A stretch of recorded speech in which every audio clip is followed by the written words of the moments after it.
இன்னைக்கு நான் விவாதங்கள்ல விஜய்க்கு பின்னாடி அரசியலற்ற ஒரு கூட்டம் இருக்கு அப்படின்னா அந்த விஜய் ஆதரவாளர்கள் என்னை பார்த்து கேட்கிறாங்க, அதை உருவாக்குனது நீங்க தானே.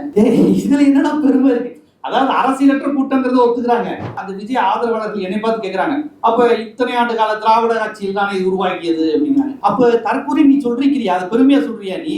அப்ப நம்ம எப்பேற்பட்ட ஆட்கள்கிட்டலாம் நம்ம வடிவேலு சொல்ற மாதிரி எப்படி சிக்கிருப்போம் பாத்தீங்களா? நம்ம எல்லா பத்திரிகையும் பாருங்க, தலித்து ஓட்டு அவ்வளவுதாங்க இனி விஜய்கிட்ட தான் போகும். எந்த கணக்கெடுப்புன்னு எனக்கு தெரியல, எங்க போய் கருத்து கணிப்பு எடுத்தாங்கன்னே தெரியல. நானும் பல பேர்கிட்ட கேட்டேன், விழுப்புரம் கடலூர்லாம் எடுத்துட்டாங்களா, யாரும் எடுக்க வந்தாங்களா தெரியல. ஃபர்ஸ்ட் 10% தாங்க, அப்புறம் 20% தாங்க, இப்பெல்லாம் கேட்டா 43-44% இருக்குங்க விஜய். எங்கடா கருத்து கணிப்பு நீங்க எடுக்கிறீங்க? இப்படியே கருத்து கணிப்பு எடுத்துட்டு இருந்தா எதுக்கு நாட்டுல எலெக்ஷன் வச்சுக்கிட்டு? அதான் அவர் தான் சிஎம் சொல்லிட்டு போக வேண்டியதானே. ஏன்னா அவர் பாவம் ஓட்டு வேற போட வரணும் பனையூர்ல இருந்து, அது அவர் வேற, அது அவருக்கு ஒரு வேலை, பிரச்சாரம் செய்யணும். பாருங்க அவருக்கு எவ்வளவு வேலை இருக்கு பாருங்க. அவர் மற்ற தலைவர்கள் மாதிரி கிடையாதுல்ல. அவர் பெரியார், அண்ணா, காமராஜர், கலைஞர், எம்ஜிஆர், ஜெயலலிதா மாதிரியா மக்களை சந்தித்து பார்ப்பதற்கு? அவர் ஒரு தேவலோக தூதர். அவர் என்ன, அவர் ஓட்டு போட வரமாட்டாரு, பிரச்சாரம் செய்ய வரமாட்டாரு. காலம் தந்த தலைவன் தொல் திருமாவளவன் என்ற அதி அவசியமான ஒரு அற்புதமான ஒரு கருத்தாடலை நாம் இன்று நிகழ்த்து கொண்டிருக்கிறோம். இப்ப இந்த நேரத்துல நாம இன்று இளைஞர்களை அரசியல்படுத்த வேண்டிய நிலையில் நம்ம இருக்கிறோம். நம்ம இளைஞர்கள் தான் அவங்களுக்கு டார்கெட். ஏன்னா அவங்கள்ட்ட என்னைக்குமே எண்ணிக்கை படம் இருந்தது இல்லை. கூட்டம் ஃபுல்லா அவங்க பயதான். இவனை தான் பிடிச்சிட்டு போய் நமக்கு எதிராக திட்ட வைக்கிறது, பெரியாருக்கு எதிராக பேச வைக்கிறது, விடுதலை சிறுத்தைகளுக்கு எதிராக அவதூறு பரப்ப வைக்கிறது. யாரெல்லாம் யாரு? நம்ம பயில வச்சுதான் பண்ண வைப்பாங்க. அப்ப நம்ம இளைஞர்கள்ட்ட நம்ம உரையாட வேண்டிய அவசியம் இருக்கு. நாம உரையாடாம விட்டதனுடைய விளைவுதான் இந்த வலதுசாரி பத்திரிகைகள்லாம் இளைஞர்கள்ட்ட உரையாடுது. அரசியலற்ற ஒரு பெரிய கூட்டம் உருவாயிருச்சு. இன்னைக்கு நான் விவாதங்கள்ல விஜய்க்கு பின்னாடி அரசியலற்ற ஒரு கூட்டம் இருக்கு அப்படின்னா அந்த விஜய் ஆதரவாளர்கள் என்னை பார்த்து கேட்கிறாங்க, அதை உருவாக்குனது நீங்க தானே. இதுல என்னடா பெருமை இருக்கு? அதாவது அரசியலற்ற கூட்டங்கிறத ஒத்துக்கிறாங்க. அரசியலற்ற கூட்டமா இருக்கு, ஒரு திராவிடம்னா தெரியல, இந்துத்துவம்னா தெரியல, தேசியம்னா தெரியல, இப்படி ஒரு கூட்டம் உருவாயிருச்சுன்னா அந்த விஜய் ஆதரவாளர்கள் என்னை பார்த்து கேட்கிறாங்க, அப்ப இத்தனை ஆண்டு கால திராவிட ஆட்சியில் தானே இது உருவாக்கியது அப்படின்னாங்க. அப்ப தற்கொலை நீ சொல்றீக்கிறியா, அதை பெருமையா சொல்றியா நீ? முட்டாளுங்கிறத மறுக்க முடியல, நீங்க தானே உருவாக்குனீங்க எங்களை அப்படிங்கிறாங்க. அப்ப நம்ம எப்பேற்பட்ட ஆட்கள்கிட்டலாம் நம்ம வடிவேலு சொல்ற மாதிரி எப்படி சிக்கிருப்போம் பாத்தீங்களா? நம்ம சீமான் ஒரு பக்கம், விஜய் ஒரு பக்கம், எப்படியாவது இவங்களை வச்சு நம்ம எதுவும் பண்ணிட முடியாதான்னு துடிக்கின்ற வலதுசாரிகள் கூட்டம். வலதுசாரிகள் என்னைக்குமே அதுதான், பெரியார் காலத்துல இருந்தே அதுதான், நேரடியா மோதி பார்ப்பாங்க. பிற்படுத்தப்பட்ட ஒடுக்கப்பட்டவர்ல இருந்தே ஒருவரை எடுத்து பெரியாருக்கு எதிராக பேசுவாங்க. குலக்கல்வி திட்டத்தை ராஜாஜி கொண்டு வந்த போது ஆதரித்த ஒரே கட்சி தமிழரசு கழகம், மாபோசியோட தமிழரசு கழகம். குலக்கல்வி திட்டத்தை ஆதரிச்ச ஒரே கட்சியா தான். காங்கிரஸ் கூட ஆதரிக்கல, காமராஜர் ஆதரிக்கல, காங்கிரஸ்ல இருந்த நான் லீடர்ஸ் எல்லாருமே எதிர்க்க ஆரம்பிச்சிட்டாங்க ராஜாஜியை. ஆனா மாபோசி ஆதரிச்சாரு. அதை நம்ம அப்படி புரிஞ்சுக்க கூடாது, இப்படி புரிஞ்சுக்கணும். இன்னைக்கு விவாதங்களை வலதுசாரிகள் ஒரு விளக்கம் தருவாங்களா, அது மாதிரியான விளக்கத்தை மாபோசி அன்னைக்கே தந்தார். இந்தியை திணித்த போது ஆதரித்த ஒரே கட்சி தமிழரசு கழகம், மாபோசி. பெரியார் இந்திய அதிர்ச்சி அழிச்சிட்டு போனா இவர் மண்ணெண்ணெயை ஊத்தி அதை திருப்பி இந்தியை கொண்டு வேலையை பார்த்தாங்க. தமிழ்நாட்டில் தமிழ் பார்ப்பனர்களை வைத்து திருமணம் செய்யக்கூடாது, தெலுங்கு பார்ப்பனர்களை வைத்து திருமணம் செஞ்சாதான் சமஸ்கிருத உச்சரிப்பு நல்லா இருக்கும் என்று சொல்லியவர் மாபோசி. இப்ப யாருன்னா மாபோசி யாரு? மாபோசி ஒரு ஒடுக்கப்பட்ட சமூகத்தை சேர்ந்தவர். புரியுதுங்களா? எங்க இருந்து அவங்க அடிப்பாங்கன்னு புரிஞ்சுக்கோங்க. இன்னைக்கு சீமான் மாதிரி தான், அந்த கடப்பாறைகள் மாதிரி தான். சோ இதை நம்ம எப்படியாக நாம் எதிர்கொள்ளணும்? நம்மள மாதிரியே கருப்பா இருக்கிற ஒருத்தர் நம்மளை கல்ல விட்டு அடிக்கிறான், நம்ம மொழி பேசுறவன் நம்மளை கல்ல விட்டு அடிக்கிறான். பிற்படுத்தப்பட்ட ஒடுக்கப்பட்ட இடஒதுக்கீடு வேணும்னு சொல்லக்கூடிய ஒரு கூட்டம் இன்னைக்கு பெரியாருக்கு எதிராக பேசுது, விடுதலை சிறுத்தைகளுக்கு எதிராக பேசுது, திராவிட இயக்கங்களுக்கு எதிராக பேசுது. அப்ப அவனுக்கு ஒன்னால புரியல. ஜென்டில்மேன் அப்படிங்கிற ஒரு திரைப்படம் வந்தது. அந்த படம் இடஒதுக்கீடுக்கு எதிரான படம். ஆனா அந்த படத்தை பார்த்த இளைஞர்கள் எத்தனை பேருக்கு அந்த படம் இடஒதுக்கீடுக்கு எதிரான படம்னு தெரியும்? சிக்கு புக்கு ரயில் மட்டும் தான் அவனுக்கு தெரிஞ்சு. அதுதான் சுஜாதாவுடைய இது, சுஜாதா வசனம். அந்த படத்துல பாத்தீங்கன்னா 91 குளோபலைசேஷன் வருது, இந்தியாவுக்கு சந்தையை திறந்து விடுறாங்க. குளோபலைசேஷன் வருவதன் மூலமாக தனியார் மயம் அங்க வருது, பொதுத்துறைகள் மூடப்பட்டு தனியார் துறைகள் வருது. இங்க இடஒதுக்கீடுக்கானதுல மண்டல் கமிஷன்ல இடஒதுக்கீடு அவன் கொடுக்குறான். பிபி சிங் போராடி ஏதோ கிடைக்குது. பிரைவேட் செக்டாரை கொடுத்துட்டு இடஒதுக்கீடு கொடுக்குறாங்க. நல்லா கவனிச்சு பாருங்க. பிரைவேட் செக்டார்ல இடஒதுக்கீடு கிடையாது, கவர்மெண்ட் செக்டாருக்கான வாய்ப்புகளை குறைச்சிட்டு இடஒதுக்கீடையே அவங்க உருவாக்குறாங்க. இந்த நேரத்துல தான் ஜென்டில்மேன் திரைப்படம் வருது. அந்த படத்துல நல்லா பாருங்க, இடஒதுக்கீடுக்கு எதிராக இருக்கும், இடஒதுக்கீடுக்கு எதிரான கருத்தியல். அரசு கல்லூரிகளில் பார்ப்பன மாணவர்கள் படிக்க முடியல, எல்லாம் பாருங்க சலுகையில வந்துடுறாங்கன்னு ஒரு பொய் பிரச்சாரம். இது என்ன ஏதுன்னே தெரியாம நம்ம ஆட்கள் கைத்தட்டி அந்த படத்தெல்லாம் ஓட வைக்கிறாங்க. அதுக்கப்புறம் நீண்ட நெடிய காலத்துக்கு பிறகு பேராண்மைன்னு ஒரு படத்தை ஜனநாதன் எடுத்தாரு, பார்த்துருப்பீங்கன்னு நினைக்கிறேன். பேராண்மைன்னு ஒரு திரைப்படம், அது இடஒதுக்கீடுக்கு ஆதரவா வந்த படம். ரொம்ப வெளிப்படையா பழங்குடியினர் ஒடுக்கப்பட்டவர்கள் வந்து மேலே வருவதை எப்படி தடுக்கிறாங்கிறத ஒரு சொன்ன திரைப்படம் ஜனநாதன். ஏன் சொல்றேன்னா, இங்க பிரச்சனை வந்து நம்ம எதிரி நேரடியா இல்ல. பல நேரங்கள்ல பார்ப்பனர்கள் தலித் பாலிசி பேசிடுறாங்க, ஆனா பிசி உட்காந்துட்டு ஆண்டி தலித்து பேசுறாங்க. யாரு நம்மளோட இருக்கோ அவங்க நமக்கு எதிராக நிக்கிறாங்க. நம்ம எதிரிகள் ரொம்ப தெளிவான அரசியல் பேசுறாங்க. அதை நீங்க புரிஞ்சுக்கணும். அது பெரியார் காலத்திலிருந்தே நடக்கிறதுதான். அப்ப இந்த மாதிரியான நேரத்தில் தான் விடுதலை சிறுத்தைகளுடைய தலைவருடைய நிலைப்பாடு என்னவாக இருக்கிறது? நான் ஒரு தமிழ் தேசியவாதி. இதை அழுத்தமாக சொல்லக்கூடிய தலைவர் எழுச்சி தமிழர் திருமாவளவன் இருக்கிறார்.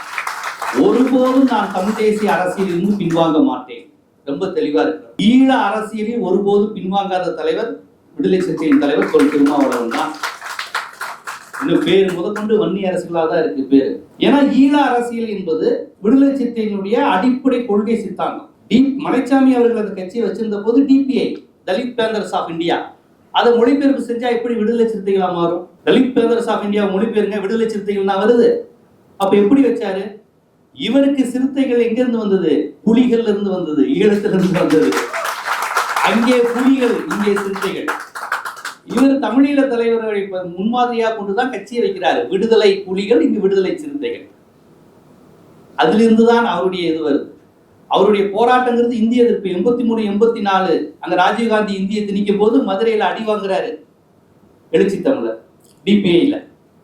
அப்ப இப்படியாக இந்திய எதிர்ப்பு, ஈழ ஆதரவின் மூலமாக அரசியல் களத்தை கொண்டு வந்தவர் வந்து விடுதலை சிறுத்தைகள். இன்று காலகட்டத்தில் தமிழ் அரசியல், தமிழர் அரசியல்ங்கிறது என்னவா போயிருக்கு? ஒருவர் யார் தமிழருங்கிறதையே சாதியை கேட்டு நம்ம முடிவு பண்ணிக்கணும். இல்லைன்னா தெலுங்கர்கள் வந்துருவாங்க, கன்னடர்கள் வந்துருவாங்க, இப்படிதான் தமிழருங்கிற பேர்ல தெலுங்கரும் கன்னடரும் வந்துட்டாங்க அப்படிங்கிற அரசியல் இருக்குன்ற நிலையில் திருமாவளவன் அவர்கள் தமிழ் தேசியம் பேசுகிறார். என்ன தமிழ் தேசியம்னா, சாதி ஒழிப்பே தமிழ் தேசிய அரசியல் என்று பேசுகிறார். அதுதான் உண்மையான தமிழ் தேசிய அரசியல். அதுதான் பெரியார் கூறிய தமிழ் தேசியங்கிறது. அதுதான் சாதியை ஒழிச்சாதான் தமிழன். சாதி அடிப்படையில் தமிழை யாருன்னு கண்டுபிடிப்பது? தமிழின பகைவர்கள், ஆரிய அடிவரடிகள். இந்த பெரியாரிய பார்வையில் தெளிவாக இருப்பவர் தான் விடுதலை சிறுத்தையின் தலைவர் திருமாவளவன். நீங்க நல்லா கவனிச்சு பாருங்க. நான் எந்த கட்சி பேரும் சொல்லல. தமிழ்நாட்டில் விடுதலை சிறுத்தைகளை விட்டுருங்க, பிற தலித் கட்சிகள் பேரெல்லாம் மனசுல வாங்கிக்கோங்க. தென் தமிழகத்தில் இருக்கக்கூடிய ஒரு பட்டியல் சமூகத்தின் கட்சி பேரை வச்சுக்கோங்க, ஒரு 2-3 கட்சி பேர். அந்த கட்சிகள்லாம் இப்ப யாரோட கூட்டணியில் இருக்கிறாங்க? அந்த கட்சிகள் எல்லாம் பெரியார் எதிர்ப்பு கட்சிகள். தென் தமிழ்நாட்டில் இருக்கக்கூடிய ஒரு ஒரு அதிகப்படியான எண்ணிக்கையில் இருக்கக்கூடிய ஒரு பட்டியல் சமூக கட்சியை வச்சுக்கோங்க, 2-3 கட்சி இருக்கு. அந்த கட்சிகள்லாம் என்னவா இருக்கு? பெரியாரை எதிரியாகவும் திராவிடத்தை எதிரியாகவும் வைத்துக்கொண்டு பாரதிய ஜனதாவுடன் கூட்டணியில் இருந்து கொண்டு நாங்கள் ஆண்ட பரம்பரை என்று பேசக்கூடிய நிலைக்கு போயிட்டாங்க. உங்களுக்கு வட தமிழகத்தில் இருக்கக்கூடிய ஆதி திராவிட கட்சிகள் பட்டியல் சமூக கட்சியில் எடுத்துக்கோங்க. உங்களுக்கு தெரிஞ்ச கட்சிகள் பேரெல்லாம் வச்சுக்கோங்க, எந்த கட்சி பேரையும் சொல்லலை. எல்லாம் அம்பேத்கர் படத்தை போட்டுக்கிட்டு RSS ஆதரவாளர்களாக செயல்படுறாங்க. சென்னை திருவள்ளூர் பகுதியில் இருக்கக்கூடிய தலித் கட்சிகள் எடுத்துக்கோங்க, அவர்களும் அப்படிதான். யார் உங்களுக்கு எதிரினா பெரியார் எதிரி, திராவிட எதிரி, திராவிடத்தால் வீழ்ந்தோம். இதை சொல்லாத ஒரே தலித் கட்சி என்னவாக இருக்கு? விடுதலை சிறுத்தைகள் மட்டும்தான். இருந்தா நீங்க சொல்லுங்க, இல்லைங்க விடுதலை சிறுத்தைகள் மட்டுமா இருக்கு, இருக்கிற எல்லா தலித் கட்சிகளும் திராவிட ஆதரவு, பெரியார் ஆதரவு கட்சிகளா இருக்குன்னா கிடையவே கிடையாது. இன்னும் சொல்ல போனா ஒரு 20-25 ஆண்டுகளுக்கு முன்பு கூட தலித் கட்சிகள் பெரியார் படம், அம்பேத்கர் படம், மார்க்ஸ் படத்தெல்லாம் போட்டாங்க. இப்ப அவர்கள் பெரியார் படத்தை போடுறது கிடையாது. ஏன்னா திராவிடத்தால் தான் நாம் வீழ்ந்தோம் அப்படிங்கிற அரசியலுக்குள்ள போய் நீங்கெல்லாம் தமிழ் சாதி, தேவேந்திர குல வேளாளர்கள் தமிழ் ஜாதி, பறையருக்கிறவன் தூய தமிழன், நீ எதுக்கு அருந்ததியரை சேர்த்துட்டு தலித் அரசியல் பேசுற? நீ ஏன்பா அருந்ததியர்களை பேசுற? அவங்க தெலுங்கு பேசுவாங்க, கன்னடம் பேசுவாங்க. பறையருங்கிறது மூத்த குடி, சாம்பவா, இது தமிழ் தான், இதுதான் பார்ப்பனருக்கு மூத்த குடி. நீ எதுக்கு சக்கிலியரோட சேர்த்துட்டு தலித்துக்கிற அடையாளத்தை சேர்த்துக்கிற? தேவேந்திரர்களும் அதான் சொல்றாங்க, நம்ம ஒரு நிலவுடைமை சமூகம், நம்ம எதுக்கு பார்க்க நம்மள கீழே இருக்க பறையர்களுடைய அருந்ததியோடு சேர்த்துட்டு தலித்துங்கிற அடையாளத்தை சுமக்கணும்? திராவிட கட்சிகள் நம்மளை அப்படி ஆக்கிருச்சு. இந்த RSS ஐடியாலஜிக்கு கிட்டத்தட்ட எல்லா தலித் கட்சிகளும் பலியாயிட்டாங்க. பலியாகாத ஒரே கட்சி விடுதலை சிறுத்தைகள் தான். அவருக்கு எவ்வளவோ வளர்ச்சாங்க, எவ்வளவோ இந்துத்துவ அமைப்புகள் பேசி பார்த்தாங்க. பெரியார திட்டுங்க, திராவிட இயக்கத்தை திட்டுங்க, பெரியாரிடமிருந்து விடுபடுங்க. இந்த தமிழர் பேசுவாங்க, பறையர் அரசியல் மட்டும் பேசு. பெங்களூர் குணான்னு ஒருத்தர் இருக்காரு, எவ்வளவு அழகா பறையர் அரசியல் பேசுறாரு. நீங்க ஏன் பேச மாட்டேங்கிறீங்க? பறையர் அரசியல் பேசு, அது மூலமா தமிழ் தேசியம் பேசு. இங்க இருக்க தெலுங்கு கன்னடர்களை எதிரு, உழைக்கும் தொழிலாளர் இருக்கிற அருந்ததிகளை எதிரியா பாரு. இந்த அரசியலா பெங்களூர் குணா உருவாக்கின அரசியல் தான். இந்த அரசியல்லாம் விடுதலை சிறுத்தைகளுக்கு 30 ஆண்டுகளுக்கு முன்பே தெரியும். அதெல்லாம் தெரியாமலாம் கிடையாது. அவன் இன்னும் சொல்ல போனா தமிழ்நாட்டின் பெரும்பான்மை சமூகம் 2 சமூகம் தான் எல்லாருக்கும் தெரியும், வன்னியரும் பறையரும். அப்ப பெரும்பான்மை சமூகமாகவும் இருக்கிறாங்க, தமிழ்குடி சமூகம் அவங்க வரையறைப்படி தூய தமிழராகவும் இருக்கிறாங்க. இயல்பாக அந்த அடிப்படைவாத அடையாள அரசியலுக்குள் போய் இந்துத்துவ அரசியலுக்கு போய் நல்ல பணம் பண்ணலாம், நல்ல திராவிடத்தை திட்டலாம். இன்னைக்கு அதுக்கு நல்ல மார்க்கெட். உண்மையிலே இன்னைக்கு திராவிட எதிர்ப்பு பெரிய மார்க்கெட்டுங்க. அதுவும் தமிழர்களுங்கிற அரசியல் கண்ணாமுன்னா மார்க்கெட். அந்த மார்க்கெட்டுக்கு இவர் சந்தைக்காக அரசியலுக்கு வரல, சமூக மாற்றத்திற்காக வந்தார். இல்லைன்னா திருமாவளவன் அவர்கள் சுயசாதி அரசியல் பேசினா பெரிய மார்க்கெட்டுங்க அவருக்கு. டெல்லியிலேயே பெரிய மார்க்கெட்டு. ராம்தாஸ் அத்வாலே, மத்திய மந்திரி ராம்தாஸ் அத்வாலே, அவருடைய வேலையை பாஜகவுக்காக எல்லாரையும் கூப்பிட்டு வர்றதுதான் அவருடைய வேலையே. மகாராஷ்டிராவில் பாபா சாஹிப் பிறந்த மண்ணிலேயே தலித் கட்சிகள் பாஜகவுடன் கூட்டணி வைக்கக்கூடிய நிலைக்கு பாஜகவினுடைய கைப்பாவையாவே மாறிட்டாங்க. தமிழ்நாட்டில் எவ்வளவோ அவங்க கெஞ்சி பார்த்தாங்க, இங்க மட்டும் நடக்கவே இல்லை. அவங்க இதை வைக்கிற கோரிக்கை தான், ஏன் தமிழர்னு சொல்ற, தமிழர்னு பேசாத, அப்புறம் ஈழத்தை பத்தி பேசாத, இந்த திராவிடத்தை தூக்கி பிடிக்காத, பெரியார தலைவர்னு சொல்லாத. திருமாவளவன் சொல்கிறார், இது மட்டும்தான் என் அடையாளம். பெரியாரை எதிர்த்து அம்பேத்கரை ஏற்றுக்கிறது அம்பேத்கருக்கு செய்கின்ற துரோகம். பாபா சாஹிப் அம்பேத்கரை நீதி கட்சி தலைவர்கள்லாம் கூப்பிடுறாங்க. நீதி கட்சிக்கும் பெரியாருக்கும் அந்த இது வந்த நீதி கட்சியினுடைய ஒரு பண்ணையார்த்தனம், அவங்கள்ட்ட இருக்கக்கூடிய அந்த சற்பட்டம் இதெல்லாம் நீக்கணும்னு பெரியார் போடுறாங்க. பெரியார் அண்ணாலாம் சேர்ந்து அந்த ஒரு இது போடுறாங்க. அது திராவிட கழகமா மாறும்போது அப்ப நீதி கட்சியில ஒரு சிலருக்கு பார்ப்பன எதிர்ப்பை எடுத்துக்கிறாங்க. ஆனா பார்ப்பனர் அல்லாத சாதிகளுக்கு இருக்கக்கூடிய அந்த ஒரு பணக்காரத்தன்மை, அந்த பண்ணையார் தன்மையை பெரியாரும் அண்ணாலாம் எதிர்க்கும் போது அதை ஏற்றுக்க மாட்டேங்கிறாங்க. அப்ப பெரியார் படிக்காதவரு, நம்ம நீதி கட்சியில எல்லாரும் படிச்சவங்க, அந்த சண்டே அப்சர்வர் பாலசுப்ரமணியன் போன்றவங்கலாம் பெரியாரை படிக்காதவரு, இவர் பேச்செல்லாம் கேட்க முடியாதுங்கிற மாதிரியான அங்க ஒரு மேட்டின்மை தன்மை இருந்துருக்கு. அப்ப அவங்க நம்மள மாதிரியே படிச்சவர் யாருன்னா பாபா சாஹிப் அம்பேத்கர் படிச்சவர், பெரியார் படிக்காதவர். சோ நம்ம படித்தவர் பேசிக்குவோம் அப்படின்ட்டு அம்பேத்கரை கூப்பிட்டு ஒரு விருந்து வச்சு நீதி கட்சி தலைவர் ஜஸ்டிஸ் பார்ட்டி லீடர்ஸ்னா அன்னைக்கு நான் பிராமின்ஸ் மத்தியில அவ்வளவு முக்கியமானவங்க. அம்பேத்கர், ஜிடி நாயுடு எல்லாருக்குமே இந்திய அளவில் உள்ள நான் பிராமின் கான்சியஸ் உள்ள எல்லாருக்குமே நீதி கட்சி தலைவர்களுக்கு அன்னைக்கு அவ்வளவு ஒரு இது உண்டு. அம்பேத்கர் வர்றாரு, சாப்பிட்றாரு, பேசுறாரு. நீதி கட்சி தலைவர்கள்லாம் சொல்றாங்க, இந்த மாதிரி நாங்க பெரியாரை நீக்கிட்டு நீதி கட்சியை நடத்த போறோம் அப்படின்னு முடிவெடுத்த போது அம்பேத்கர் சொல்கிறார், பெரியாரை நீங்க விட்டுட்டீங்கன்னா எல்லாமே போயிடும்.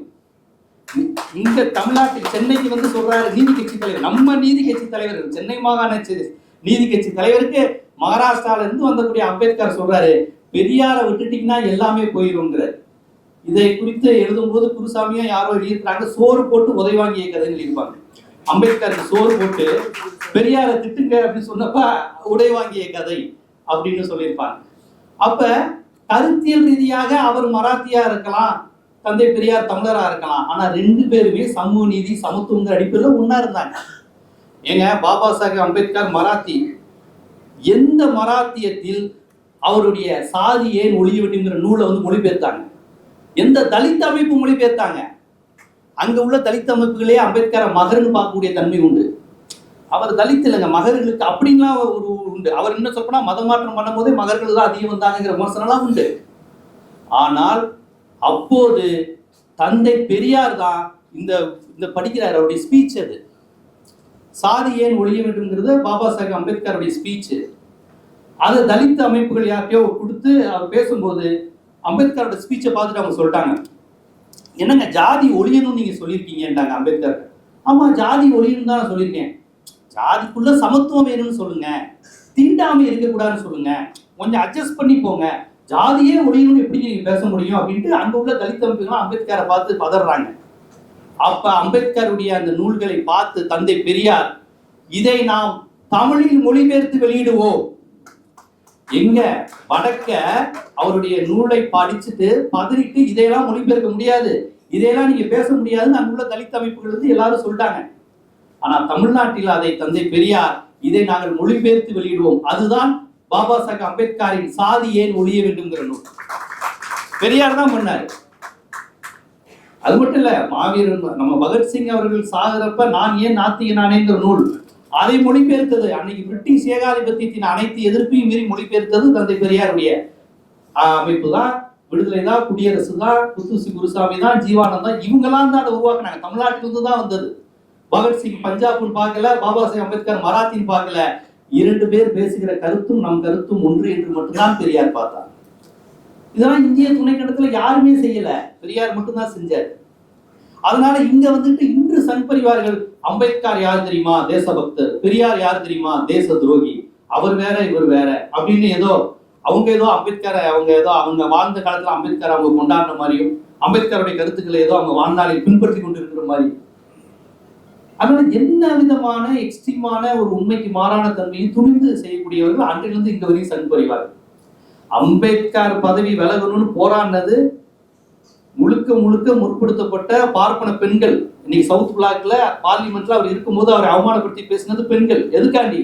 பெண்களுக்கு சொத்துரிமை கொண்டு வந்தாருங்கிறதுக்காண்டி, பிற்படுத்தப்பட்டவர்களுக்கு இடஒதுக்கீடு கேட்கிறாருங்கிறதுக்காண்டி, நம்ம மனு தர்மத்தை அசைத்து பார்க்கிறார் அம்பேத்கர்ங்கிறதுக்காண்டி டெல்லியில போராட்டம் நடத்தினது பார்ப்பன பெண்கள்.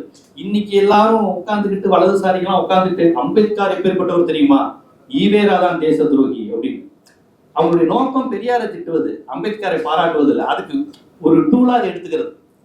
அப்ப இந்த சூழ்நிலையில் தான் தலித் அமைப்புகள் கிட்டத்தட்ட அனைத்துமே இன்று RSS சங் பரிவார் அவர்களை விலைக்கு வாங்கக்கூடிய நிலையில் இருக்கக்கூடிய நிலையில் இங்கு திருமாவளவன் மட்டும் எப்படி இருக்கிறார் என்றால், தேசிய இன அரசியல் அவருக்கு புரிந்திருக்கிறது. அடிப்படையில் நாம் தமிழர் அப்படிங்கிற அந்த அரசியல் எழுச்சி தமிழருக்கு இருக்கு. அந்த அரசியல் இருக்கிறதுனாலதான் அவர் தமிழ் தேசிய அரசியலை விட்டு போக மறுக்கிறார், தந்தை பெரியாரை விட்டு போக மறுக்கிறார். உண்மையான தமிழ் தேசிய அரசியல்ங்கிறது திராவிட இயக்க அரசியல் தான்ங்கிற உண்மையும் அவருக்கு தெரிஞ்சிருக்கு. அதனாலதான் அந்த மொழியை வைத்து, சாதியை வைத்து அடையாள அரசியலை தூண்டி விடுபவர்களிடம் எச்சரிக்கையாக இருக்கிறார். அவரை தூண்டி விடலாம். தமிழ்நாட்டில் 1 கோடி பறையர்கள் இருக்கிறாங்க, நீங்க பறையர் அரசியல் பேசுங்க, 24 மணி நேரம் பறையர் அரசியலும் பறையரை தூக்கியும் பேசுனா அதுக்கு கைத்தட்டு, இதை விட அதிகமாவே கைத்தட்டு கிடைக்கும். ஆனா அவர் பறையர்கள் மத்தியில போய் வன்னியர்கள் நம்ம சகோதரர்கள் பேசுறாரு, எல்லா ஜாதிக்காரங்களும் நம்ம தமிழர்கள், நம்ம அவங்களுக்கும் சேர்த்தா போராடுறோங்கிறாரு. கைத்தட்டு கம்மியா தான் கிடைக்கும். இது அண்ணன் திருமாவளவன்ட்டே கேட்டேன், நான் மட்டும் ஜாதியை சொல்லி தூண்டி விட்டு பேசுறதுன்னா நான் இன்னும் பெரிய தலைவராக இருக்கலாம். ஆனா அப்படி கிடையாது. ஏன்னா வன்னிய பாட்டாளிகள் ஏன் ரத்தம், அது ஏன் இனம், அது ஆரியர்கள் கையில போயிடக்கூடாதுன்னு சேர்த்துதான் நான் போராடிக்கிட்டு இருக்கேன். அதுதான் அவர். ஆனா பிற பறையர் சமூக தலைவர்கள் அப்படி இருக்க மாட்டாங்க. நம்ம யார் தெரியுமா, நம்ம வரலாறு என்ன தெரியுமா அப்படின்ட்டு கடைசியில் ஏதாவது புராணங்கள்ல போய் முடியும். நம்ம அந்த இனம் அந்த இனம், அதான் எல்லா சமூகத்தினருக்கும் இன்னைக்கு ஒரு கடவுள் கதை வந்துருச்சுல, எல்லா சாதிக்கும் கடவுள் கதை வந்துருச்சு. இந்த சாதி அந்த சாதி நெருப்புல பிறந்ததுல இருந்து இங்கெல்லாம். ஆனா இந்த கதைகளுக்கெல்லாம் பெரியார் அன்னைக்கே ஒரு பதில் சொன்னார். ஐயா தலையில பிறந்தாங்கிறாங்க, தொடையில பிறந்தாங்கிறாங்க, தோல்ல பிறந்தாங்கிறாங்க ஐயா. ஆனா உடம்பு ஃபுல்லா, பிரம்மனுடைய உடம்பு ஃபுல்லா ஹவுஸ்ஃபுல் ஆயிருது. காலில் யாரும் சூத்திரர்கள் பிறந்துட்டாங்க. அப்ப இந்த ஒடுக்கப்பட்டவர்கள், தீண்டாமை அனுபவிக்கிற தாழ்த்தப்பட்டவர்கள் எங்க பிறந்தாங்கிறப்ப பெரியார் கேட்டாரு, அவன் தான் அம்மாவுக்கும் அப்பாவுக்கும் ஒழுங்கா பிறந்தாங்க. பெரியார் அன்னைக்கே சொல்றாரு 70 வருஷம் முன்னாடி. ஏன்னா இந்து மதத்துல தாழ்த்தப்பட்டவர்களுக்கு இடம் கிடையாது, தலித்துகளுக்கு அவங்க அவுட்காஸ்ட், சண்டாளர்கள், விளைச்சர், அவங்களாம் கிடையாது.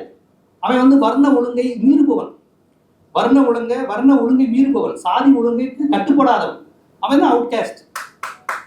அப்ப வர்ண சனாதனத்தை எதிர்த்து வர்ணத்தை எதிர்த்தவர்கள் பௌத்தர்கள் ஆறாங்க, சமணர்கள் ஆறாங்க, விளைச்சர்கள் ஆறாங்க, சண்டாளர்கள் ஆகிறாங்க. அந்த சண்டாளர்ங்கிற வார்த்தை குறித்துலாம் பல வருஷத்துக்கு முன்னாடியே நம்ம பேசியிருக்கோம். அது பல பேருக்கு தெரியறதே இல்லை. சண்டாளருங்கிறது ஒரு பட்டியல் சமூகத்தை குறிப்பிடுகிற சொல். அதை நம்ம சர்வசாதாரணமா சண்டாள பையன் சொல்லிட்டு இருக்கோம். அது சொல்றவங்கலாம் தெரிஞ்சு சொல்றது இல்லை. ஆனா எப்படி அந்த வார்த்தைகள் வந்திருக்கு பாருங்க. அது ஒரு பௌத்த வார்த்தை. சன்மார்க்கம்ங்கிற அந்த 6 குணங்களையும் கட்டுப்படுத்தி வெளிப்படுத்துறதா சண்டாளர்கள். ஆனா இன்னைக்கு அதை நம்ம ஒரு கெட்ட வார்த்தை மாதிரி பயன்படுத்துறோம். அப்ப இப்படியாக ஒரு வரலாற்றையே உண்மைக்கு எதிராக மட்டுமே திரித்து செய்கின்ற ஆரிய சதி, அதை உணர்வதற்கு ஒரு ஈரோட்டு கண்ணாடி வேணும். அது அண்ணன் திருமாவளவனுக்கு இருக்கிறது.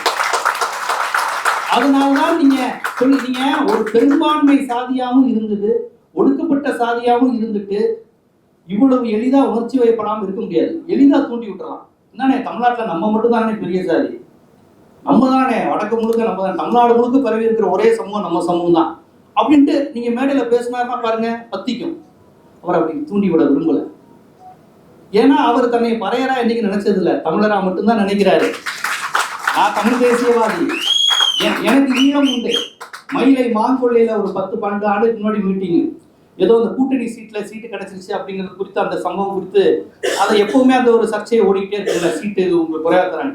அப்போ ஏதோ ஒரு இதில் அலைன்மெண்ட்லாம் முடிஞ்சதுக்கப்புறம் திருமாவளவன் சொல்றாரு, எனக்கு சீட்டு கிடைச்சி கொஞ்சம் இதுல இடம் கிடைச்சது மகிழ்ச்சியான்னு கேட்குறாங்க. எனக்கு எது மகிழ்ச்சினா, தனி ஈழம் கிடைத்தால் மகிழ்வேன், தனியா தமிழனுக்கு என்று நாடு கிடைத்தால் மகிழ்வேன். இந்த ஒரு சீட்டு 2 சீட்டு கூட கிடைக்கணுங்கிறது என் லட்சியமே கிடையாது. அதை அவர் பலமுறை சொல்லியிருக்காரு. மீண்டும் மீண்டும் உங்களுக்கு 6 சீட்டு தானா 10 சீட்டு தானா, அவர் என்ன சொல்றாரு, பவர் பாலிடிக்ஸ்ல அதுக்கான பேரம் நடக்கும், ஆனா ஏதோ இதுதான் என்னுடைய அடையாளம் நீங்க நினைக்க கூடாது அப்படிங்கிறது சொல்றாரு. எனக்கு மகிழ்ச்சினா என் தமிழ் தேசிய இனத்திற்கென்று ஒரு நாடு, என் ஈழத்துல எனக்கென்று ஒரு நாடு, இந்த அரசியல் இருந்து வந்தவன் நான். இதை நீ திருப்பி 2 சீட்டா 3 சீட்டான்னு நீ பாக்குற, நீ தூண்டி விடுவதற்கு நான் பலியாக மாட்டேங்குவார். அப்ப இந்த அரசியலாம் நம்ம தெரிந்து கொள்ளணும். இதை நம்ம தமிழ் சமூகத்துல இன்னைக்கு இளைஞர்கள்ட்ட சொல்லி விடணும். ரொம்ப அழகா வலதுசாரி பத்திகள்லாம் நடிகர் வந்துட்டா தலித்துகள் ஓட்டெல்லாம் நடிகருக்கு தான் போகும், அதை பரப்பிக்கிட்டே இருக்கிறாங்க. எது ஒண்ணு வேணும்னு நினைக்கிறாங்களோ அதை அவங்க பரப்பிக்கிட்டே இருப்பாங்க. எல்லா பத்திரிகையும் பாருங்க, தலித்து ஓட்டு அவ்வளவுதாங்க இனி விஜய்கிட்ட தான் போகும். எந்த கணக்கெடுப்புன்னு எனக்கு தெரியல, எங்க போய் கருத்து கணிப்பு எடுத்தாங்கன்னே தெரியல. நானும் பல பேர்கிட்ட கேட்டேன், விழுப்புரம் கடலூர்லாம் எடுத்துட்டாங்களா, யாரும் எடுக்க வந்தாங்களா தெரியல. ஃபர்ஸ்ட் 10% தாங்க, அப்புறம் 20% தாங்க, இப்பெல்லாம் கேட்டா 43-44% இருக்குங்க விஜய். எங்கடா கருத்து கணிப்பு நீங்க எடுக்கிறீங்க? திங்கக்கிழமை காலையில 10% இருக்கிறீங்க, செவ்வாய்க்கிழமை மதியம் பாத்தீங்கன்னா 33% இருக்கிறீங்க. அப்புறமேல பாத்தீங்கன்னா தலித்துக்கு ஓட் பேங்க் ஃபுல்லா காலியாகுது சார். அப்படியா? எங்க நீ கேட்ட, நீ எங்க போய் பார்த்த? நான் டிவி வாரத்துல சொல்லும்போது ஒரு முறை சொன்னேன், 100 வந்துருச்சு. அதான் நான் சொன்னேன், நீ இப்படியே கருத்து கணிப்பு எடுத்துட்டு இருந்தா எதுக்கு நாட்டுல எலெக்ஷன் வச்சுக்கிட்டு? அதான் அவர் தான் சிஎம் சொல்லிட்டு போக வேண்டியதானே. ஏன்னா அவர் பாவம் ஓட்டு வேற போட வரணும் பனையூர்ல இருந்து, அது அவர் வேற, அது அவருக்கு ஒரு வேலை, பிரச்சாரம் செய்யணும். பாருங்க அவருக்கு எவ்வளவு வேலை இருக்கு பாருங்க. அவர் மற்ற தலைவர்கள் மாதிரி கிடையாதுல்ல. அவர் பெரியார், அண்ணா, காமராஜர், கலைஞர், எம்ஜிஆர், ஜெயலலிதா மாதிரியா மக்களை சந்தித்து பார்ப்பதற்கு? அவர் ஒரு தேவலோக தூதர். அவர் என்ன, அவர் ஓட்டு போட வர மாட்டாரு, பிரச்சாரம் செய்ய வர மாட்டாரு, கட்சிக்கார செத்து போனா போக மாட்டாரு, தனக்காக செத்து போனா கூட போக மாட்டாரு. ஆமா இல்ல, அது அவங்களுக்கு ரொம்ப சர்வசாதாரணம் ஆயிடுச்சுங்க. அவங்க கட்சி கூட்டத்துல ரொம்ப இயல்பாயிடுச்சு. இன்னைக்கு இப்ப 2 தான் போல அப்படின்றாங்க. என்னடா நீ யோசித்து பாருங்க, விடுதலை சிறுத்தைகள்லாம் ஒரு கூட்டம் நடந்து அவர் பேசிக்கிட்டு இருக்கும்போது ஒரு 10 பேர் மயக்கம் போட்டு விழுதான், 2 பேருக்கு சலசலப்புனா நிறுத்திடுவார் பேச்ச, அவர் இறங்கி போவார். என்ன ஏன்னா இது தொண்டர்களுக்கான கட்சி, ஒரு நோக்கத்துக்கான கட்சி, மனித உயிர் மாண்பு தெரிந்த கட்சி. எனக்காக 4 பேர் சாகுறாங்கிறது தலைவன் கிடையாது. இவங்க அதெல்லாம் விரும்புறாங்க. எனக்கு எத்தனை பேர் சத்தம் தெரியுமா, எனக்கு வந்து கூட்டம் எப்படி தெரியும், இது ஒரு மன்னர் மனநிலை. அது ஒரு பெருமையா நினைக்கிறாங்க. வேற யாருக்காவது இந்த கூட்டம் இருக்கா பேசுறாங்க டிவி விவாதங்கள்ல பக்கத்துல உட்காந்துட்டு, இது மாதிரி திமுகவால கூட்ட முடியுமா, இது மாதிரி விசிகா கூட்ட முடியுமா? அவன் கூட்ட மாட்டானா, அவன் தொண்டர்களை மதிக்கிறான், அவன் கொள்கைக்காக கட்சி நடத்துறான், இப்படி சாகடிக்கிறதுக்காக கட்சி நடத்துறான். இந்த செத்தவருக்கும் அவர் போயிருக்க மாட்டார்ல, இப்ப செத்து போனோம். அது என்னங்க, அவர் கொள்கையில தெளிவா இருப்பார். ஒவ்வொரு உலகத்துக்கே இளவு இருந்தாலும் போக மாட்டாங்க, எங்க எது வந்தாலும் இவங்கெல்லாம் போக மாட்டாங்க. நல்லா கவனிச்சு பாருங்க, அந்த மடப்புறம் அஜித்குமார் அங்க சிவகங்கையில அடிச்சப்ப கூட ஏதோ நைட்டு நேரம் போயிட்டு வந்தாராம். பாவம், அவர் இரவு நேரம் தான் அரசியலே பண்ணணும் போல, ஏதோ போயிட்டு வந்தாரு. நான் மதுரையில மாநாடு நடத்துறாரு, 15 நாள் திருநெல்வேலியில கவின் ஆணவ படுகொலை. எவ்வளவு தெளிவான அரசியல் பாருங்க. ஒரு வார்த்தை அதை பத்தி பேசல. ஏன்னா மதுரையில் நடக்குது, நீ பேச வேண்டியதானே, ஏன்னா அங்க உள்ள இடைநிலை சாதியை பகிச்சுக்கலான்னு. ஒரு அரசியல் வர்றதுக்கு முன்னாடியே இவ்வளவு தெளிவான அரசியல், ஓட் பாலிடிக்ஸ்க்கான சாதி பாலிடிக்ஸ். நீ வந்த திமுக அதிமுக விமர்சிக்கிற, இவங்க இந்த இடத்துல பண்றாங்க, அது விமர்சனம் பண்ண. இது எந்த கட்சியா இருந்தாலும் ஒரு சாதி அப்பீஸ்மெண்ட் இருக்கு, ஓட் பாலிடிக்ஸ்ல தவிர்க்க முடியாது. யாரும் பெரியார் மாதிரி இருக்க முடியாது, அவர் எல்லாத்தையும் திட்டி விட்டு போயிடுவாரு. அப்படி இருக்க முடியாது திமுக அதிமுக. நீ வரும்போதே இதெல்லாம் மாற்ற போறேன்னு வரும்போதே தெளிவா இடைநிலை சாதி அரசியல், இது பெரும்பான்மை அரசியல் வரும்போதே இப்படி பார்த்துட்டு இருந்தீங்கன்னா இப்படி. அப்ப நம்ம இளைஞர்கள் இப்படி ஏன் போறாங்க? அதாவது சினிமா பார்த்து சிரிச்சுட்டு இருக்கான்னு பார்த்தோம், சினிமா பார்த்து தேட்டருக்கு போயிட்டு வராங்க. ஒவ்வொருத்தரும் வெளியே தன்னேறியாம சங்கியா மாறிட்டு இருக்காங்க. எதுவும் சிந்திக்கலனாலே நீ சங்கிதான், சிந்திக்க மறுத்தாலே சங்கிதான். நீ இடதுசாரியாகவும் திராவிட இயக்கமாகவும் சிந்திக்கணும் இல்லை. எதை பத்தி எனக்கு கருத்து இல்லைன்னு வந்துச்சுல, மையமா பண்ண போறேன்னு அரசியல் வந்துச்சுல, அப்போ வந்துச்சு ஆபத்து. நான் இடதும் கிடையாது வலதும் கிடையாதுனால, இடதும் இல்லை வலதுனாலே வலதுதான். ஒன்றும் தொழிலாளி பக்கம் நிற்கணும், ஒன்றும் முதலாளி பக்கம் நிற்கணும். நான் 2 பேர் பக்கம் நிற்க மாட்டேனாலே நீ முதலாளியோட ஆளுதான். பார்ப்பான், அடிக்கிறான், பார்ப்பனலா சமூகங்கள்லாம் சூத்திரனாகவும் பஞ்சமனா இருக்கும். நீ யார் பக்கம் நிற்கிறேன்? 2 பேர் பக்கமும் நின்று பார்ப்போம். இது 2 பேர் பக்கம் எப்படி நிற்ப? ஒருத்தையும் சுயமரியாதைக்காக போராடுறான், ஒருத்தையும் அடுத்தவனை அதை இழிவுபடுத்துறான். நீ யாருக்கு பாதிக்கப்பட்ட பக்கம் தான் நிற்கணும். அப்ப என்னைக்கு இந்த நடிகர்கள் என்னைக்குமே அரசியலுக்கு வரும்போது கருத்து சொல்ல மாட்டாங்க. அவங்களுடைய ஒரே கொள்கை என்ன தெரியுமா? ஊழல் ஒழிப்பு தான். ரொம்ப ஈஸியான விஷயம். ஊழல் ஒழிக்க உடனே இவங்களும் கை தட்டிடுவாங்க, ஊழல் ஒழிக்க போறாரா அப்படின்னு. எதையா ஊழல்? நீ வாங்குற சம்பளமே ஊழல். நீ படம் எடுக்கிறதே மிகப்பெரிய ஊழல். நல்லா யோசிச்சு பாருங்க. ஒரு படம் வந்து 350 கோடி ரூபாய் செலவு பண்றாங்க, இது ஊழல் இல்லையா? எதுக்கு இங்க 350 கோடி ரூபாய் செலவு பண்ணி படம் எடுக்கிறீங்க நீங்க? அது ஊழல் இல்லையா? அது செட்டு போறது ஊழல் இல்லையா? இவங்களுக்கு இன்னும் ஊழல்னா என்னன்னு தெரிய மாட்டேங்குது. எந்த கான்செப்டும் தெரியாது. இவங்க வாங்குற பிளாக் மணியை பத்தி அரசியல். இவங்களுக்கு ஊழல்னா டிராபிக் போலீஸ் பணம். இந்தியன் படத்துல கமல், இனிமே டிராபிக் போலீஸ் தொல்லை இல்லாம வாழலாம். ஏன்? அவன் இனிமேல் லஞ்சம் வாங்க மாட்டான்.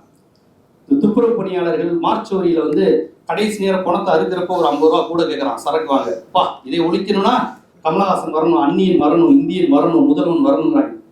டேய், இதுவரையும் படம் எடுத்தாங்கல்ல ஊழல் ஊழல்னு, யாராவது ஒரு இயக்குனர் கோவில்ல தாம்பூலத்தட்டுல பணம் கூட கேட்கிறாரு ஐயன்னு சொல்லி ஒரு படம் எடுத்துருக்காரு? உண்மையிலே அது ஊழல் இல்லையா? அது ஒரே படத்துல வடிவேலு செம்ம காமெடி பண்ணிருப்பாப்ல. படம் பேர் தெரியாது, செம்ம காமெடி. அது எப்படி சென்சார்ல விட்டா எனக்கு தெரியல. இது எல்லாம் அம்பாள் படம் தான். ஓ, அம்பாள் படமா அப்படின்னு ஓடிப்பாப்ல வடிவேலு. அப்ப நம்ம ஊர்ல எது ஊழல்னு தெரியாது, எது சாதி ஒழிப்புன்னு தெரியாது. இந்த பாலச்சந்தர், மணிரத்னம், கமலஹாசன்லாம் வந்து எது சாதி ஒழிப்புனா பள்ளிக்கூடத்துல சாதி கேட்கிறாங்க, அங்கிருந்தா சாதி வளருதான். பள்ளிக்கூடங்கிற கான்செப்ட் உருவாகிறதுக்கு முன்னாடி வந்து நீ சாதியை வச்சிருக்க, சடங்குகளை வச்சிருக்க. ஒவ்வொரு ஜாதிக்கும் தனி தாலி இருக்கு. எங்க கேஸ்ட்ல இது சாப்பிட மாட்டாங்க, எங்க ஜாதி பொண்ணுங்க 6 மணிக்கு மேல வெளியே வர மாட்டாங்க. இப்படி சொல்லி சொல்லியே ஜாதி சடங்குன்னு ஒரு விஷயத்த கொண்டு வந்து வச்சுட்டு பள்ளிக்கூடத்துலயும் காலேஜ்லயும் அந்த சாதி கேட்கும் போது ஐயோ ஜாதி வளருதே, இதை ஒழிச்சாதான் சரி வரும்.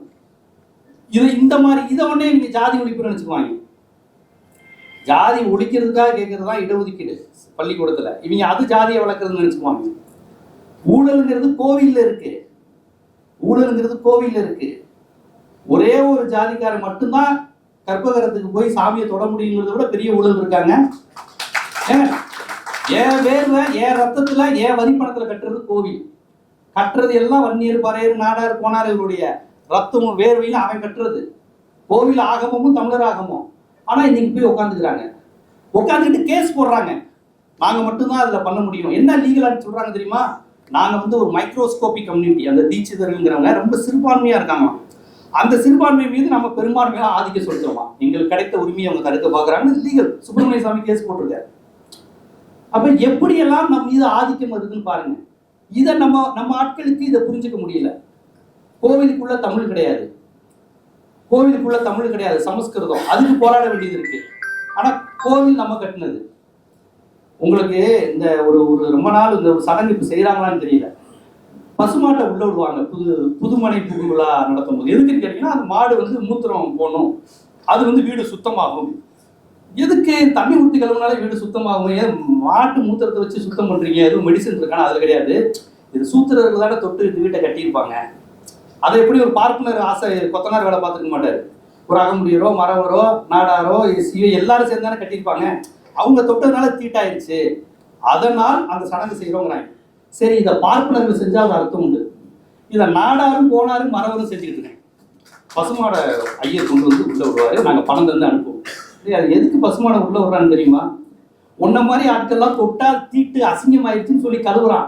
நீயும் ஏன்னா அன்னைக்கு வீடு வாங்க முடியாம இருந்தான். இன்னைக்கு திராவிட இயக்கம், பெரியார் இயக்கத்துல இன்னைக்கு எல்லா மக்களும் படிக்கிறான், முன்னேறான், வீடு வாங்குறான். வீடு வாங்கினதுக்கு அப்புறம் பார்ப்பனருடைய அடிமைங்கிறது அந்த சடங்குகளை அப்படியே மெயின்டைன் பண்ணலாம். பார்ப்பனர்கிட்ட மட்டும் பேரம் பேசுறது இல்லைங்க. நம்ம பாட்கள் கேட்கிற காசு கொடுக்குறான். என்ன யாகம், என்ன எல்லாருமே தலித்து, வன்னியர் எல்லாரும். பணக்காரன் ஆன உடனே அவருடைய முதல் ஆசை நம்ம பிராமினுக்கு ஈக்குவலான கேஸ்ட்டுக்கு போயிடணும். நாங்கெல்லாம் பீஃப் சாப்பிட மாட்டோம், நாங்க புரட்டாசி மாசம் கறிமீன் சாப்பிட மாட்டோம். யாரு? சென்னையில் உள்ள மீனவர்கள், ஒடுக்கப்பட்டவர்கள் வாயிலிருந்து வருது இந்த வார்த்தையெல்லாம். அவன் கொஞ்சம் பணக்காரன் ஆயிட்டானா. புரட்டாசி மாசம் என்னையா இது? புரட்டாசி மாசம் அச்சய திருதை, புது புது நிகழ்வுகள், இதெல்லாம் இருக்கிற வரையும் சாதி ஒழியாது, எழுதி வச்சுக்கோங்க. இந்த புது புது கொண்டாட்டங்கள் வருது பாருங்க. நீங்க நாங்க சாதி பார்க்க மாட்டோம், கடவுள் நம்பிக்கை இல்லை, இன்டர் கேஸ்ட்லாம் பண்ணிக்கோன்னு சொல்லிட்டு சடங்குகளை நீங்க மெயின்டைன் பண்ணிட்டு இருந்தீங்கன்னா சாதி இருந்துகிட்டே இருக்கும். சடங்குகள் பண்டிகைகள் மூலமாக தான் மதம் வளர்ந்துகிட்டே இருக்கு. எல்லாமே எல்லா ஆதிக்கங்களும் அது மூலமாகத்தான் ஜோசியக்காரங்கள் இருந்து முதலாளிகள் இருந்து கார்பரேட் கம்பெனிகள் வரையும் அது ஒரு விழாவா கொண்டாடிக்கிட்டு இருக்காங்க. ஸோ இதையெல்லாம் நீங்க பகுத்து பார்க்கணும்னா அடிப்படையில் நீங்க ஈரோட்டு கண்ணாடினா என்ன, தமிழர் அரசியல்னா என்ன, இன்னைக்கு தமிழர் தமிழ் தேசியம் பேசுறவங்க எவ்வளவு பெரிய ஆபத்தா இருக்கிறாங்க, இதையெல்லாம் நம்ம வந்து இளைஞர்கள் பயிற்றுவிக்கணும். அதான் விடுதலை சிறுத்தைகள் திருமாவளவன் அவர்கள் கர்நாடகத்துக்கு ஒரு முறை போறாரு. கர்நாடகத்துல போகும்போது வட்டார் நாகராஜ் மாதிரி ஒரு குரூப், வட்டார் நாகராஜா என்ன குரூப்னு தெரியும், அந்த குரூப் தானே, அந்த குரூப் வந்து இவர் காரை அடிச்சு நொறுக்கி நிப்பாட்டிட்டாங்க, இவர் விட மாட்டேன்ட்டாங்க.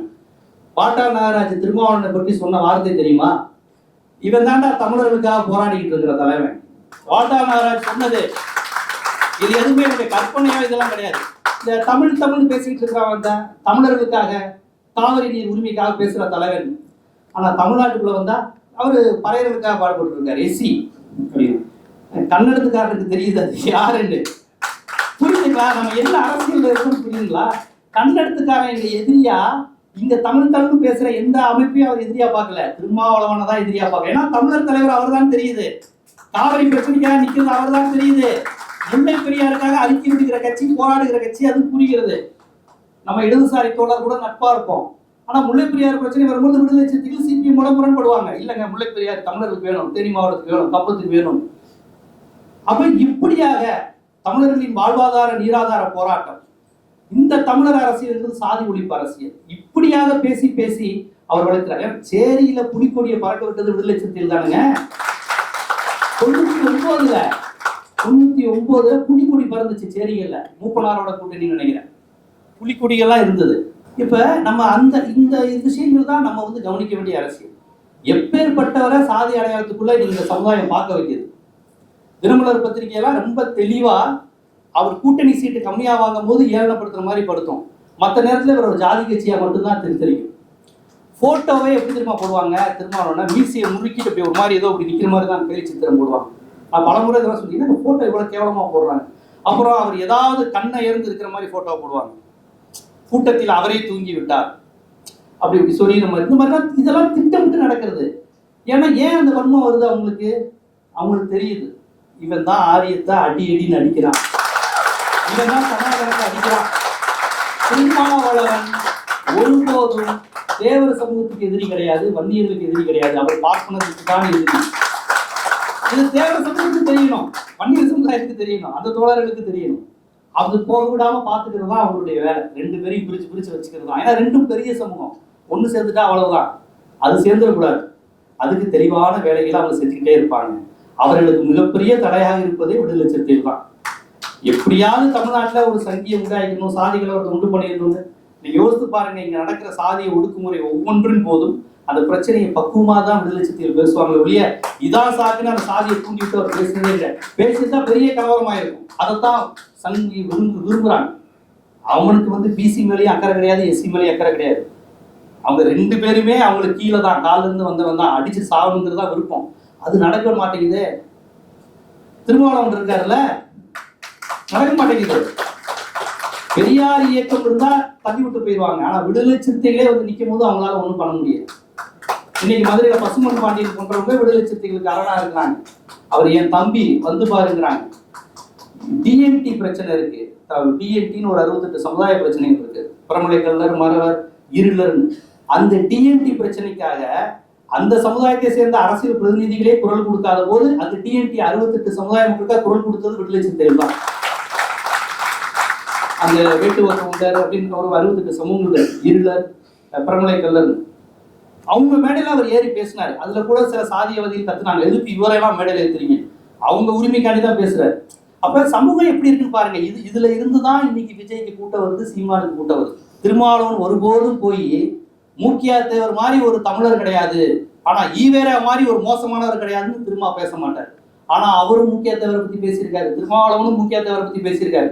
மதுரை பெத்தானியபுரம் நினைக்கிறேன், மதுரை பெத்தானியபுரம் காலவாசல்ல மூக்கியா தேவருக்கு ஒரு விழா நடத்தினார். என்ன விழா? அவர் ஜாதி தலைவர் தானே அப்படின்னு எல்லாரும் பார்த்தீங்க. கச்சத்தீவு போராளி மூக்கியா தேவர் மதுரை மாப்பிள்ள மீட்டிங் நடத்தினார். உண்மையிலே கல்லர் மரவர் ஆகக்கூடிய அந்த சமூகத்தை சேர்ந்தவங்களே மறந்துட்டாங்க. ஏன்னா மூக்கியாத்தேவருக்கு இப்படி ஒரு பரிணாமமா? திருமாவளவன் பேசுறாருங்க, ஒரு மணி நேரத்துக்கு மேல பேசுறாரு. கச்சத்தீவுல அந்த கச்சத்தீவு நம்ம இந்திரா காந்தி பறித்த போது செலியன், ஃபார்வர்டு பிளாக் மூக்கியாத்தேவர், நாஞ்சில் மனோகரன் இவங்க தான் குரல் கொடுத்து கச்சத்தீவு ராமநாதபுரம் சேதுபதி தீவுன்னு பேசுறாங்கிறத திருமாவளவன் ஒப்பிக்கிறாரு. அப்படியே மனப்பாடமா சொல்றாரு. சேது தீவு, சேதுபதி மன்னர்களின் தீவு, அதுக்காக குரல் கொடுத்த மூக்கியாத்தேவர் எம்பி, நாடாளுமன்ற உறுப்பினர். நமது உரிமை கச்சத்தீவு, அதன் போராளி மூக்கியாத்தேவர் நினைவு போற்றுவோனர். மூக்கியாத்தேவருடைய மகன் விடுதலை சிறுத்தைகள் இருந்தார், தெரியுமா உங்களுக்கு? மூக்கியாத்தேவர், உங்களுக்கு வட தமிழகத்தில் உள்ள விடுதலை சிறுத்தைகள் கூட அந்த வரலாறு தெரியாது, தெற்க உள்ள முதல் தெரியும். மூக்கியாத்தேவருடைய மகன் மூக்கியா பசும்பொன், அவர் பேரையே திருமா பசும்பொன்னு மாத்திக்கிட்டு அவர் இருந்தாரு. மதுரை மேயர் தேர்தலில் வேட்பாளராக இருந்தாரு. இதெல்லாம் யாருக்கு? விடுதலை சிறுத்தைகளை பத்தி இதெல்லாம் யாருக்கு தெரியும்? விடுதலை சிறுத்தைகள் எஸ்சி கட்சி, அவங்களுக்கும் பாமகவுக்கும் ஆகாது, வன்னியர்களுக்கும் அவங்களுக்கும் ஆகாது, ஆகக்கூடாது. எவ்வளவு ஆசை. அவர் எல்லா தளங்களிலும் தமிழராக ஒன்றிணைந்து மட்டும்தான் அவர் போராடிட்டு இருக்காரு. மூக்கியாத்தேவர் மகன் வந்து அவர் கட்சியில சேருவாரா? அது நடந்தது. அப்ப இப்படி ஒரு தலைவரை காலம் தந்த தலைவன் தான்.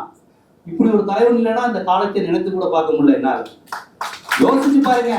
மற்ற தலித் தலைவர் மாதிரியே திருமாவும் இருந்து இன்னைக்கு பறையர் சமுதாயம், தமிழ்நாட்டின் பெரும்பான்மை சமுதாயம் வந்து நின்றுட்டு நம்மளை மீற யாரு அப்படின்ற மாதிரி பேசுற ஆளாயிடுச்சுன்னா என்ன ஆகும்? முழுக்க காவி குடியாயிரும். தொட்டுப்பாரு, நீங்க மட்டும் தான் 12%, நாங்களும் 12% பேசாரு. அவர் என்னைக்காவது பெரும்பான்மைவாதம் பேசியிருக்காரா திருமாவளவன்? ஆனால் அவர் பெரும்பான்மை சாதியை தான் கூட்டமா வச்சிருக்காரு. அவர் நினைச்சிருந்தா அந்த பெரும்பான்மை சாதியத்தை பேசலாம்ல. வன்னியர்களும் பறையர்களும் 2 பேருமே பெரும்பான்மை சமூகம். ஆனா அவர் ஒரு முறை பெரும்பான்மைவாதத்தை பேசுறதே இல்லையே. தமிழ்நாடு முழுவதும் இருக்கிறாங்க, அவர் அந்த மாதிரி பேசலையே. மற்ற தலித் அமைப்புகளே திருமாவளவன் அதைத்தான் சொல்றாங்க. பறையர் அரசியல் பேசியா? நீ என்னைக்கியா தமிழருங்கிற? எந்த தமிழையும் அவனை ஏத்துக்க போறான்? ஈழ அரசியல் பேசுற? எல்லாம் சாதியவாதி இல்லையா? திருமாவுக்கு அதுவும் தெரியும். இருந்தாலும் அறம் என்று ஒன்று இருக்கிறது, உண்மை என்று ஒன்று இருக்கிறது, வரலாறு என்று ஒன்று இருக்கிறது, வருங்காலம் என்று ஒன்று இருக்கிறது. நான் வன்னியரையும் பறையரையும் ஒரு தாய் பிள்ளையா தான் பார்ப்பேன். ரெண்டும் ஒண்ணுதான். அவங்களுக்காக தான் அம்பேத்கர் பாடுபட்டாரு, அவங்களுக்காக தான் பெரியார் பாடுபட்டாரு. அந்த பிள்ளை நான் அப்படிதான் பேசுவேன். ஆனால் எனது கட்சியில் உள்ளவர்கள் ஒருபோதும் சாதிய உண்மத்தை தூண்டுபவர்களாக இருக்க மாட்டார்கள். நமக்கு எதிரி பார்ப்பன அரசியல் தான். அவங்க கொஞ்சம் தள்ளி தான் இருக்கிறான். நமக்கு பக்கத்தில் உள்ளவங்க தான் டக்குனு ஈஸியா போடுறோம். வடிவேல் சொல்ற மாதிரி நான் பக்கத்துல கைக்கு வாக்கா இருக்கிறவன் அப்படிங்கிற மாதிரி பன்னீர் பறையில் பக்கத்துல இருக்கிறவன் அடிச்சுக்கிட்டே இருக்காங்க. உண்மையில் 2 பேருமே ஒன்று சேர்ந்து போராடணும். அந்த அரசியலை தான் கட்சி தொடங்கிய காலத்துல இருந்து அவர் எடுத்துட்டு இருக்கார். இன்னும் சொல்ல போனா மலைச்சாமி அவர்கள் விடுதலை சிறுத்தைகள் இந்த இவருடைய சமூகம் கிடையாது, மலைச்சாமி சமூகம் வேற. அப்ப இந்த விடுதலை சிறுத்தைகளுடைய தொடக்கத்திலே இருந்தே ஒரு சுயசாதி மறுப்பு இயக்கமாகவும், தமிழர் இயக்கமாகவும், சமூக நீதி இயக்கமாகவும், இந்திய எதிர்ப்பு போராட்டம், திராவிட இயக்க சிந்தனை கொண்ட அமைப்பாகத்தான் விடுதலை சிறுத்தைகள் இருக்கிறது. அதனாலதான் இந்த கட்சியை மட்டும் அவங்க குறி வச்சு தாக்குறது. மற்ற கட்சியெல்லாம் நாங்க வந்து ஆண்ட பரம்பரைன்னு சொல்லிடுறாங்களே, இவர் ஒருத்தர் தானே ஆண்ட பரம்பரைன்னு சொல்ல மாட்டேங்கிறாரு. ஆண்ட பரம்பரை அப்படின்னா இன்னைக்கு இத்தனை மன்னர்கள் இருந்து இத்தனை ஆண்டு காலம் நம்ம உண்மையிலேயே ஆண்டு இருக்கோமா? மூளையா யார் இருந்திருக்கிறாங்க? பாண்டிய மன்னருக்கு ஒரு பார்ப்பனர் இருந்திருப்பாரு, சோழ மன்னருக்கு ஒரு பார்ப்பனர் ஜோதிடர் இருந்திருப்பாரு. 2 பேரையும் மோத விட்டு அவங்க அனுபவிச்சுட்டு இருக்காங்க. அதுதான் நடந்தது. அதைத்தான் அண்ணன் திருமாவளவன் அவர்கள் சொன்னாங்க. அந்த அரசியல் கூட அது தந்தை பெரியார் பேசின அரசியல் தானே. அவரு தஞ்சை பெரிய கோயிலை பார்த்துட்டு பெரியார் வந்து வானலாவே குட்டிச்சோறு அப்படின்னாரு. பெரியார் மாதிரிலாம் போல்டா யாரும் பேச முடியாது. அவருக்கு சோழராது, பாண்டியராது, கண்ணகியாது, கற்பாவது தூக்கி போட்டு போயிட்டே இருப்பார். அது ஓட்டு பார்ட்டிஸ் பேசுறவங்களுக்கு தான் இதெல்லாம் அந்த பெரியார் அதையெல்லாம் போட்டுருவாரு. இது என்னது அப்படின்னு. அதனால பெரியார் பேசிய அரசியல் தான் இன்னைக்கு ஒன்னே அண்ணன் திருமாவை அவங்க புரிய வைக்கிறாங்க. அதாவது நாம மக்களாட்சி அடிப்படையில் அப்ப இயல்பாகவே மன்னருங்கிற தன்மையிலிருந்து விலகிதான் நம்ம வந்திருக்கிறோம். அப்ப இன்னைக்கு நமக்கு திருமாவளவனுடைய செயல்பாடுங்கிறது பெரியாரிய அடிப்படையில், தமிழ் தேசிய அடிப்படையில், அம்பேத்கரிய அடிப்படையில், மார்க்சிய அடிப்படையில் எல்லா விதத்திலும் இந்த காலத்திற்கு தேவையான தலைவராக, ஆளுமையாக அவர் இருக்கிறார். எல்லா சமுதாய மக்கள், ஒட்டுமொத்த தமிழ் சமூகத்துக்கும் தேவையான ஒரு தலைவராக இருக்கிறார். அதை ஒவ்வொரு தமிழர்களிடம், குறிப்பா நம்ம இளைஞர்களிடமும், டிவி பார்த்துட்டு இருக்கிற, செல்போன் பார்த்துட்டு இருக்கிற நம்ம இளைஞர்கிட்ட போய் சேருங்க. இல்லைன்னா கொரியன் பாய்ஸ் யாரோ பிடிஎஸ்னு ஒரு டான்ஸ் குரூப் இருந்தாங்க, அதுக்காக சாகுறேங்குதுங்க நம்ம பிள்ளைங்க. அந்த அவனை மாதிரி தான் ஒரு மாப்பிள்ளை வேணும் அப்படின்னு பிடிஎஸ்னு ஒரு குரூப் இருக்காங்க கொரியன். ஒருத்தர் என்னன்னா மஞ்சள் வீரன், டிடிஎஃப் வாசன், இவரை மாதிரி பைக் ஓட்டணும்னாங்கிறான். நம்ம பையனுங்கெல்லாம் நல்லா கவனிச்சு பாருங்க, இந்த மாதிரி போற பசங்க யாரும் பார்ப்பனர்கள் கிடையாது. எல்லாம் வன்னியர், தேவர், நாடார், பறையர் பசங்க தான். இந்த மாதிரி மோகத்துல வீணாகுது. யாராவது பார்ட்னர்கள் அப்படி இருக்கிறாங்களா? பார்ட்னர் விட்டு பசங்க கிடையாது. ஃபுல்லா இதுதான் பெரியார் சொன்னாரு, அவன் இருந்து கத்துக்கோ அப்படின்னாரு பெரியார். அப்ப நம்ம அதைத்தான் டிடி வாசன் பின்னாடி, விஜய் பின்னாடி, அஜித் பின்னாடி, இதைத்தான் திருமாவளவன் 15 வருஷத்துக்கு முன்னாடியே சொன்னாரு. என் பக்கம் ஏன்பா கூடுறீங்க, நான் என்ன நடிகைகளை சுத்தி சுத்தி வந்திருக்கேன், நான் கட்டி பிடிச்சிருக்கேன், என் பக்கம் ஏன்பா வரீங்கன்னு இந்த 2011 தோல்விக்கு பிறகு ரொம்ப வேதனையோட பேசினார். வன்னியர்கள் ராமதாஸுக்கு ஓட்டு போடல, பறையர்கள் எனக்கும் ஓட்டு போடல, எல்லாம் சினிமா நடிகர்கள் தான் ஓட்டு போடுறீங்கன்னு அப்பயே சொன்னார். 2011 தோல்வியின் போதே அவர் பேசினார், இது இப்படி நடிகருக்கு முன்னாடி போகாதீங்கன்னு. இன்னைக்கு வரையும் தலித்துகளையும் வன்னியர்களையும் அவன் நடிகருக்கு முன்னாடி போகணுங்கிறதான் வலதுசாரிகளுடைய திட்டம். இப்போ எல்லா டிவி டிபேட்லையும் உட்காந்துட்டு தலித் ஓட்டு அவுட்டுன்னு பேசிட்டு இருக்கிறாங்க. அவுட் ஆக வேண்டியது தலித் ஓட்டுகள் கிடையாது, அவர்கள் வெற்றி பெற வேண்டியது இந்த பெரியாரிய திராவிட இயக்க சித்தாந்தம். அதுதான் திருமாவளவனின் கனவு. அதனால்தான் அவர் காலப்போக்கிய தலைவர்களுக்கு வாய்ப்புகள்